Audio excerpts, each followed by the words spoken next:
Hello বন্ধুরা, আমার নতুন আরেকটি ব্লগে তোমাদের সবাইকে ওয়েলকাম জানাই। আর বন্ধুরা, তোমরা সবাই তো দেখে বুঝেই গেছো আজকে আমি একটি রেসিপি বানিয়ে দেখাবো।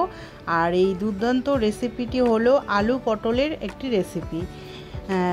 সাধারণত সবাই আলু পটলের ডালনা, পটল চিংড়ি খেয়ে থাকো, তো কিন্তু আমি আজকে একটা নতুন রেসিপি তোমাদেরকে দেখাবো। আমার এইভাবে ভালো লাগে, বাড়িতে করি, আমি মাঝে মাঝেই করি, তোমাদের দাদাভাই খুবই ভালোবাসে।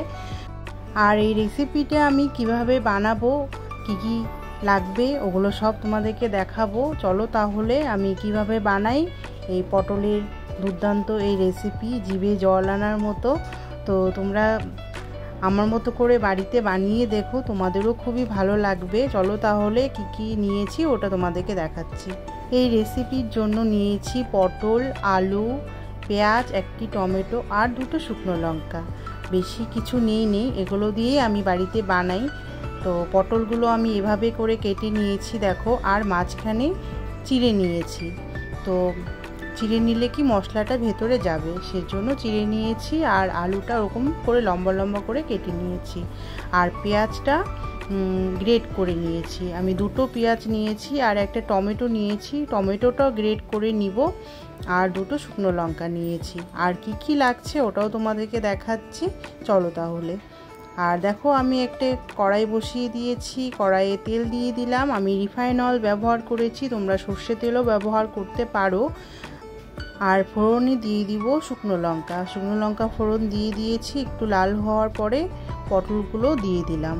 পটলগুলো একসাথেই দিয়ে দিব, পটল আর আলু ভেজে নিব, লাল করে ভেজে নিব। পটল দেওয়া হয়ে গেছে, এবার আমি পটল আর আলুগুলো ভালো করে নেড়েচেড়ে তেলের সঙ্গে মিক্স করে নিব। আর দিয়ে দিব স্বাদ অনুযায়ী লবণ দিয়ে দিব, আর দিয়ে দিব হলুদ। এবার ভালো করে লবণ আর হলুদ পটল আলুর সঙ্গে মিক্স করে নিব, নেড়েচেড়ে এভাবে মিক্স করে নিব। তারপর 10 মিনিটের জন্য ঢেকে দিব, হালকা আঁচে ঢেকে দিব। তো 10 মিনিট হয়ে গেছে, এবার আমি নেড়েচেড়ে নিচ্ছি। দেখো, একপাশে অল্প লালও হয়ে গেছে, এভাবে ভেজে নিতে হবে, ঢেকে ঢেকে হালকা আঁচে ঢেকে ভেজে নিতে হবে আলু আর পটলটা। তো দেখো, আমি উল্টে দিচ্ছি, এক পাশে হয়েছে আরেক পাশে উল্টে দিয়েছি। আবার এরকম করে ঢেকে দিব হালকা আঁচে। হয়ে গেছে 10 মিনিট। এবার আমি নেড়ে নিব ভালো করে। দেখো, লাল হয়ে গেছে আলু আর পটলগুলো, নেড়ে নিচ্ছি। লাল করে ভাজা হয়ে গেছে, এবার আমি গ্রেট করে রাখা পেঁয়াজ আর টমেটো দিয়ে দিলাম। এবার আমি পেঁয়াজ আর টমেটোটা ভালো করে পটল আর আলুর সঙ্গে মিক্স করে দিব। দেখো, নেড়েচেড়ে এভাবে মিক্স করে নিতে হবে।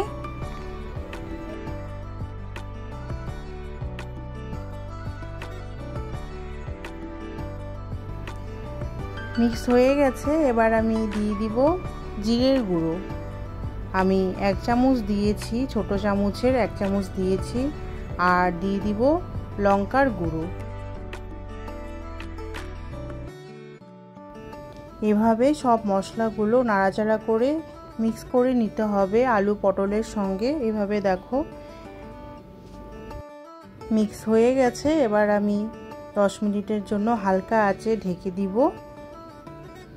10 মিনিট হয়ে গেছে, এবার দেখো কি সুন্দর সব পেঁয়াজগুলো মজে গেছে আর তেলও বেরিয়েছে দেখো। আর আমি বন্ধুরা এই রেসিপিটি কোনো জল ব্যবহার করব না, আমি এভাবেই ঢেকে হালকা আঁচে ভালো করে নেড়েচেড়ে বানাবো, জল ছাড়া। আমার আলু পটলের রেসিপি মোটামুটি কমপ্লিট হয়ে গেছে। দেখো, আলুও সেদ্ধ হয়ে গেছে। আর এবার আমি দিয়ে দিব গরম মশলার গুঁড়ো। এভাবে গরম মশলা গুঁড়ো দিয়ে ভালো করে নেড়েচেড়ে নিতে হবে, নেড়েচেড়ে মিক্স করে নিতে হবে। আর দেখো, আমার পটলের রেসিপি একদম রেডি হয়ে গেছে। কি সুন্দর হয়েছে দেখো। এভাবে না তোমরাও বাড়িতে বানিয়ে দেখো আমার মতো করে। আর বন্ধুরা, এই পদ্ধতিতেই তোমরা ভেন্ডিরও রেসিপি এভাবে বানাতে পারো একইভাবে। আর কাঁকরোলও এভাবে কেটে আলু কাঁকরোল এভাবে বানিয়ে দেখো, একই পদ্ধতিতে যা যা আমি ব্যবহার করেছি এভাবে বানিয়ে দেখো তোমরা।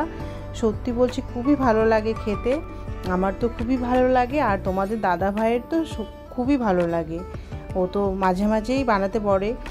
আর বন্ধুরা, আমার রেসিপিটা যদি তোমাদের ভালো লাগে তাহলে লাইক কমেন্ট শেয়ার করে দিও। আর আমার নতুন বন্ধুরা যারা দেখছো আমার চ্যানেল সাবস্ক্রাইব করে দিও। আর আমার ফেসবুক পেজের বন্ধুরা যারা দেখছো আমার চ্যানেলটা ফলো করে দিও। আর বন্ধুরা, আমি আবার আসবো নতুন আরেকটি ব্লগ নিয়ে। তোমরা সবাই ভালো থেকো, সুস্থ থেকো, বাই বাই।